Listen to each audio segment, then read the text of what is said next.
est-ce que le président Si Abdelmajid Tebboune est en difficulté, voire en danger, à cause de la crise très aiguë qu'il y a entre Alger et Paris. Dans cette perspective-là, j'aimerais resituer le contexte de ce nouveau partenariat que l'Algérie essaie de développer avec les États-Unis en nous posant la question suivante: est-ce que les États-Unis pourraient aider le pouvoir algérien, le gouvernement algérien, à résister aux assauts quotidiens de la France, que ce soit la France politique, diplomatique, intellectuelle, médiatique, judiciaire. Et à cet égard, j'aimerais vous reparler de l'accord stratégique qui a été signé par l'Algérie et les États-Unis, donc le 22 janvier 2025 à Alger, entre le ministre délégué à la Défense, M. Chengariha, et le président de l'Africom, M. Langlais, et essayer de comprendre si ce partenariat stratégique sera de nature à protéger l'Algérie. Alors, on va faire un petit flashback historique qui date simplement du 29 septembre 2022. À l'époque, j'étais en prison, à la prison de Schleff, et il avait été signé par des membres du Congrès américain, 27 membres du Congrès américain, donc, à la tête desquels Lisa McClain et aussi l'actuel secrétaire d'État aux affaires étrangères américain, c'est-à-dire Marco Rubio. Et que demandaient ces 27 parlementaires américains? Ils demandaient purement et simplement des sanctions contre notre pays. Pourquoi?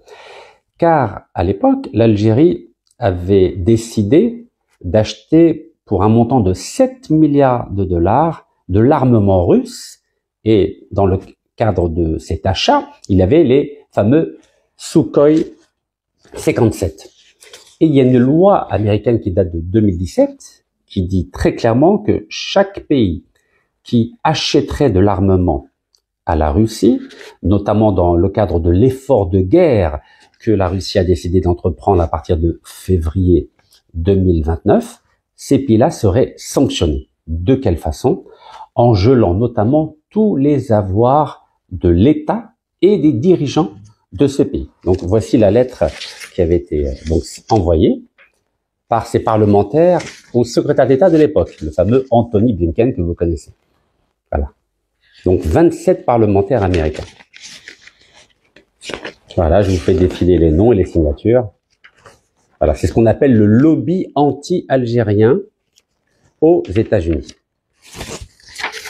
Le problème, c'est quoi? C'est qu'aujourd'hui, un des signataires qui avait écrit Anthony Blinken, parce que vous savez que dans le cadre de cette loi de 2017, le secrétaire d'État américain aux affaires étrangères peut sanctionner n'importe quel pays qui soutiendrait militairement la Russie sans avoir à en référer au président américain.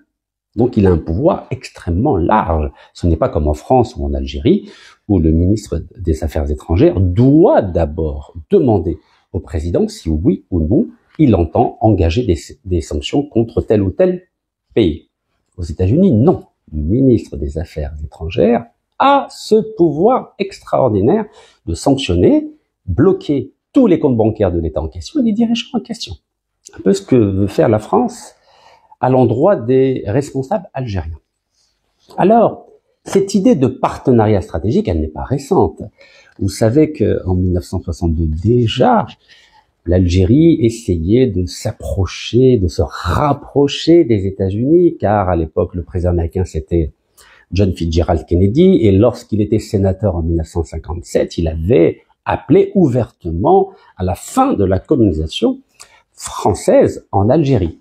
Et après notre glorieuse révolution et cette magnifique indépendance, le président Ben Bella s'est rendu en octobre 62 à Washington, où il a été reçu avec les honneurs par le président John Fitzgerald Kennedy.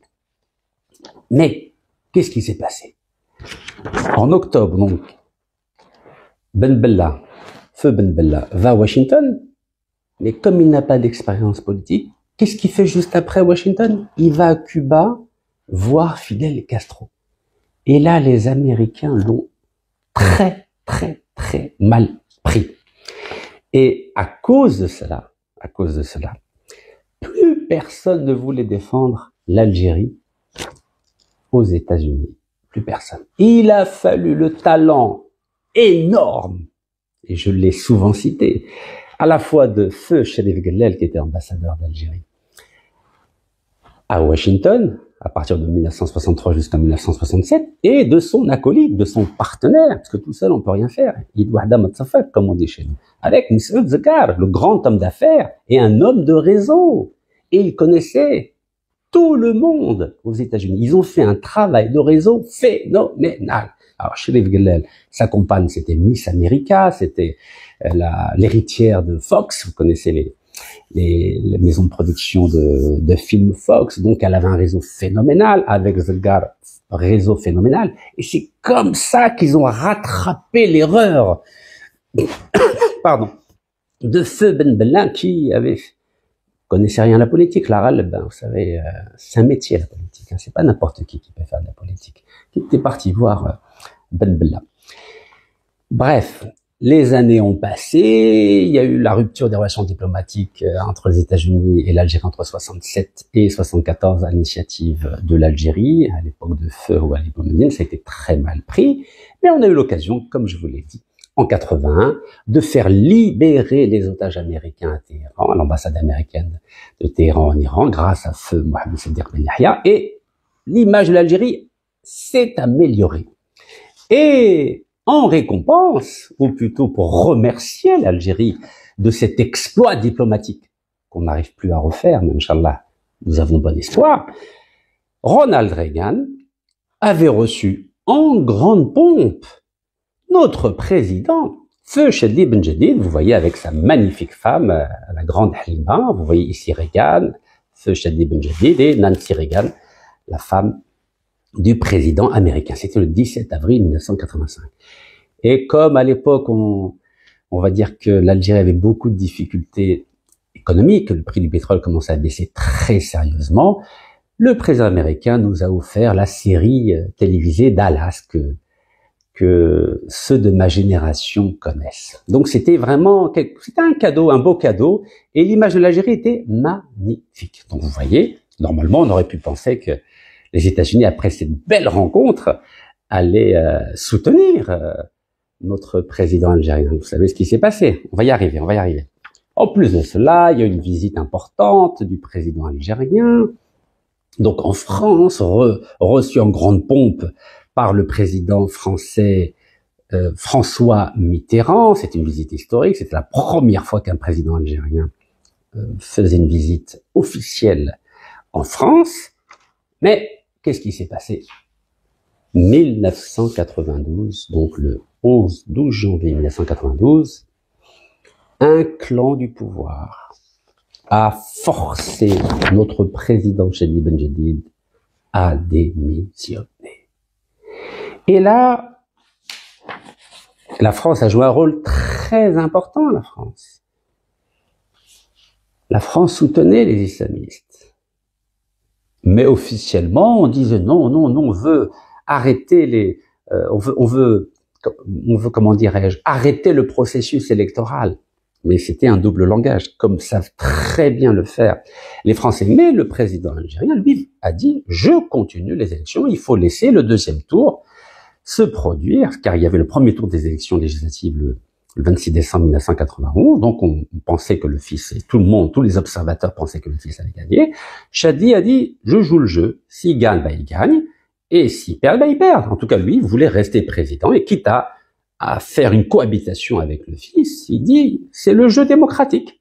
C'est ce que dit son épouse, donc la grande Halima Boumediene, qui est au passage de Mazouna, à 5 km de chez moi, juste pour la petite histoire.